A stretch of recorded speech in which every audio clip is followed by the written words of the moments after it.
Hello everyone, it's Marie. Welcome to a documentary. Let's talk about Walt Disney. Wait, that's already taken. He is Disney, obviously. Okay, how about Craig McCrankin?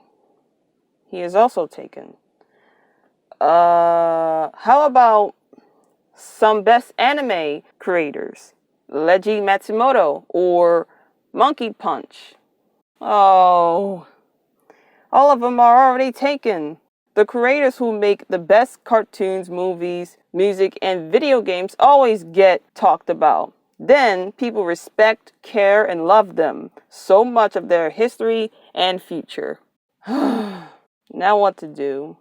I got it. How about I switch it over? I can mention the creators who make the worst cartoons and other media of all time. We are going to the world of abstract and aestheticness. I'll probably have tons of dislikes. Let's talk about Ben Jones. Benjamin Quincy Jones, or Ben Jones, is an American creative director of TV and animation who is a fine artist, voice actor, animator, producer, writer, and storyboard artist. Behind all of the 8-bit trip art, his family were computer collectors, a hobby initiated by his father, Frank, who was a software engineer. This really influenced Ben a lot, so he started to create his art, music, and animation career. In his career, while studying in Boston at Massachusetts College of Art and Design, he began working on an art collaboration with his classmate, Christopher Forgase, Jacob Sayoshi, and his sister, Jessica Sayoshi. The art collaboration goes by the name of Paper Radio in the year 2000, which was later named Paper Rad until their demise in 2008. Paper Rad was based on the East Coast in Pittsburgh, Pennsylvania, and Providence, Rhode Island. The place contains many variations of computer-style arts as the following: comics, zines, video art, MIDI files, and music with lo-fi aesthetics of the 90s retro tech. Their artworks also are full of bright colors and trippy. Paper Rad calls its style Dogman 99, played on the Danish filmmaking movement, Dogman 95. The rules of Dogman 99 are no Wacom tablet, no scanning, pure RGB colors only fake tweening, and as many alpha tricks as possible. That's a little complicated. Expect me to say color a lot. It does look good with its trippy and weird abstract designs of selected color schemes. These old artworks may not be the best of his work, but some are fleshed out nicely, with the characters' facial designs. As for the projects, they worked on VHS, direct-to-DVD, and one that came from MTV2. Pick a Wiener, I Dream of Zidane, Super Mario Movie, a short film way before the upcoming movie of the Super Mario Brothers by Nintendo and Illumination Entertainment, Wonder Chosen, Trash Talking, and Yo Gabba Gabba. But Ben was only the animator in the segments of Yo Gabba Gabba. We will talk about these three in a bit. In 2007, a 23-minute long animation called Problem Solverz, featuring 5 characters of the show: Dewey, T-Bubbles, Pandemonia, Rivera, Buck, and DOG, funded by Hens Endowment for the Arts Creative Heights Residency Program. The show was ideal for a Saturday morning cartoon, and also like some educational show that they solve problems. And by far the show is bright, but however, it gets a little too bright in its Adult Swim pilot. I'm gonna have to darken the footage because people may get a very bad sore from this. If this is too much for you, you can either look away and only listen to my voice, or skip to his other works. Alright? Let's go. Neon Knome from 2008. Yeah. Not really the best artwork of Ben Jones. It looked like an artwork taken of Picasso, but with 8-bit acid and YouTube poops of colors. The colors in this cartoon are way too much. Talk about oversaturated. The original Problem Solverz human and humanoid character facials look fine, but why these two characters are like Picasso faces? They were like this in trash talking. Ben could at least redesign them to make the humans less ugly. Instead of the 5 in a group, it's a trio of imponious detectives who solve problems. Alfie, a large, fluffy man-dog eater who is a big eater of pizzas and hamburgers, and impulsive emissions. Roba, Horace, twin brother cyborg, who is intelligent and does have anxiety.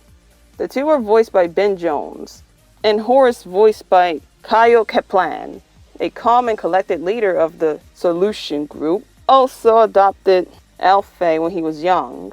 The same guy who voiced Mordecai from regular show is in this show. Tuck's dog, an incredibly wealthy dog who helps the trio, who is voiced by John DiMaggio. I never knew that John voiced Tuck's dog after he voiced Jake from Adventure Time. The pilot episode was produced by PFR and William Street, released on Adult Swim's website as part of a development contest sponsored by Burger King. Burger King? That's something I never knew about. The show was green-lit, but the ratings were low at the time. The network executives later let Ben's cartoon switch to Cartoon Network because they found it too cutesy and it would fit better in a kid-friendly channel. This is where Ben Jones went downhill, and the cartoon community as well. In April 2011, The Problem Solvers was released on Cartoon Network with the production company of Mirari Films and Cartoon Network Studios. Instead of S in Solverz, it's Z because Z is more cooler than S. Sometimes.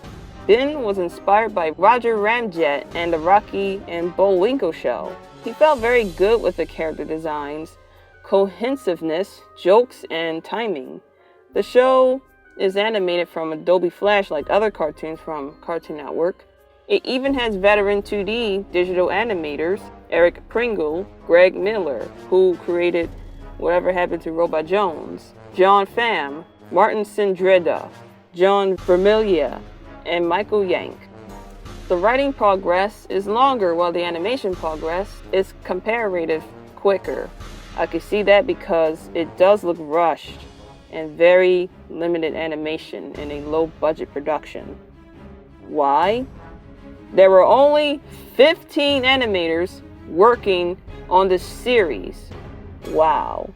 What does the show hold up to? It only had 2 seasons, 26 episodes, that is 11 minutes each. It features Ask Alfie segments and Easter eggs of cameo characters from the original cast of The Problem Solvers. Even Mordecai and Rigby, the main duos of regular show. For the reviews of the show has 1 million views at the time. It has massive amounts of negative reviews from critics and audiences from the writing, humor, and especially the art style and visuals. It was seen as the worst cartoons of all time, and in the top worst cartoons. You can say this cartoon is considered a meme, since all of the animation critics say it is the worst. So much so, one episode mentioned the haters on the internet. I'm not even kidding. You thought Teen Titans Go did it first? Think again.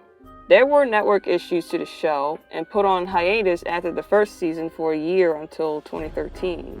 The Problem Solvers Season 2 eventually was released exclusively on Netflix in 2013. Does that mean it redeems itself and has improvement? Well, sort of. After Season 2, on March 30th of 2013, the show was officially canceled. Ben did make the characters have shades and detailed eye pupils and fur animals with actual fur texture. That's something. It's okay to me. I give it a 5 out of 10, while Season 1 is 4.2 out of 10. I do have selective episodes. My favorite was the video game episode and the hide-and-seek ninja episode. I mostly like the second season episodes more than the first season. I can understand where he is coming from when you think about it. It was supposed to be abstract and give it more visuals with the colors, The executives should have kept it to an adult show because abstract stuff like this is more appealing to specific adults, specific audience, not children and teens. Okay, I'll bring the brightness back now. There we go. Now we are ready. After Ben Jones left Cartoon Network from the backlash he received from his previous show, he began working on his new series with Fox Broadcasting Company on an animation block, Animation Domination High Definition, or ADHD. That's a strange acronym. Then he was the creative director in every cartoon from the program. The July 2013 interview, Jones described the new series of more pure, raw, uncut expression of the same artistic impulse that manifested alpha. Jones only described this series. He said, "There will be feathers." Fox announced in April 2014 that ADHD will cease broadcast on June 28th of 2014. When this happened, the development of the show was unknown. That show was Stone Quackers. Seeing this title makes me think it's a stoner cartoon, but actually it isn't, because most of the writing doesn't involve ducks smoking weed. Here are a few early concepts and drawings of Stone Quackers. This one I believe from mid-2013 because it has the Problem Solverz art style from the second season. From time to time, there were major adjustments to the character designs. We have this. Wow! The art style has been greatly improved.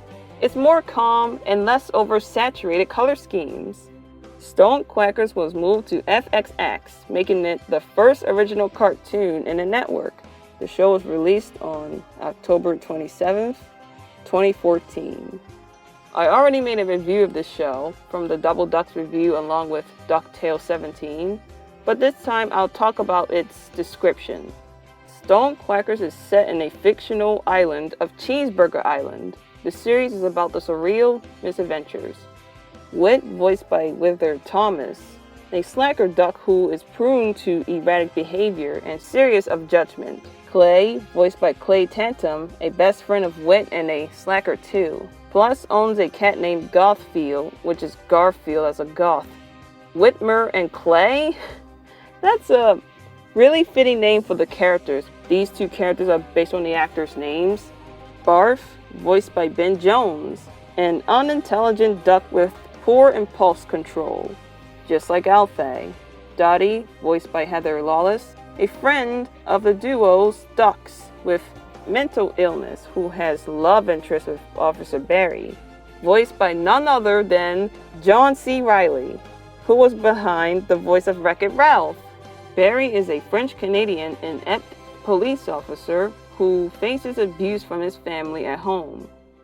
And Bug, voiced by Bud Days, a naive child from a neighborhood. The series production company is Ben Jones Studios, Inc., Friends Night, and ADHD Studios. As for the episodes, there were only 12 episodes in one season. Ouch, the ratings of the show were so poor. Even their episodes released out of order from the episode list.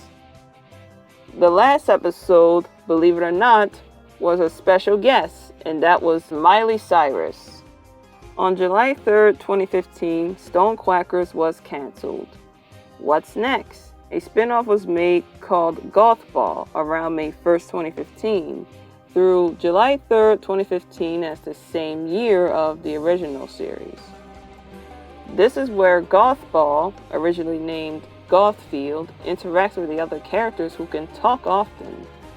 The cat can talk, voiced by John O'Hurley. For the reception of the series, there's not really much reviews because it's a very underrated show. It has positive and mixed reviews despite the low ratings. I've noticed the international release that Stone Quackers was aired on Adult Swim in Canada, and Korea that only has Korean subtitles on FX, not the dub. I'm not sure I'm right about that. I probably am. Overall, the ducks look so cute, and the backgrounds are colorfully painted. but gladly there is no over amounts of colors as the Solverz. I'm going to give this series a 6 out of 10 ducks for the art and visuals, but the writing can be lackluster as the Solverz. That's unfortunate. But I just like the episodes 1 through 6 designs better. 7 through 12 is just eh. But I do like Dottie and Officer Barry's design on that second half of the series. In 2017, after ADHD went defunct, Ben Jones went back to Cartoon Network, but only as a voice actor in the series, from OKKO Let's Be Heroes, as the real magical skeleton, for example. That wasn't the last time we see this monster. He appeared as a cameo appearance of Cartoon Network's crossover Nexus in 2018 fall. He worked on more projects as Neo Yokio, that Jaden Smith anime, music albums of Aliens by Coldplay, and LSD's Genius. The last thing is Ben Jones' third cartoon called Art Thieves on TBS.